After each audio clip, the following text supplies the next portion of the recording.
Recently अभी महाराष्ट्र के 90% showrooms जो ओला के थे उनको बंद कर दिया गया और उसके पीछे काफी स्ट्रेटेजिकल रीजन है। अब वही ओला इलेक्ट्रिक जो आजकल स्टार्टअप रेवोल्यूशन कर रही थी, अब वो काफी ज्यादा आज के टाइम में लीगल ट्रबल्स में फंसी हुई है। महाराष्ट्रियन ट्रांसपोर्ट डिपार्टमेंट ने एक state wide inspection campaign start करा और उसमें पता चला कि जो ओला के टोटल 450 शोरूम्स है उनमें से 405 शोरूम्स के पास ट्रेड सर्टिफिकेट ही नहीं है। अब ये ट्रेड सर्टिफिकेट काफी ज्यादा जरूरी होता है किसी भी स्टोर के लिए।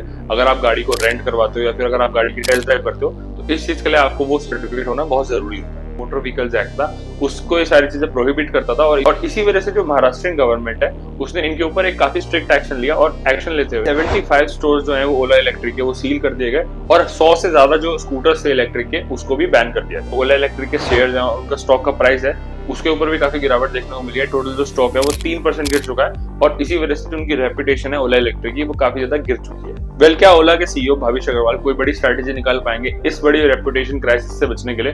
प्लीज कमेंट में जरूर बताना and follow for more updates.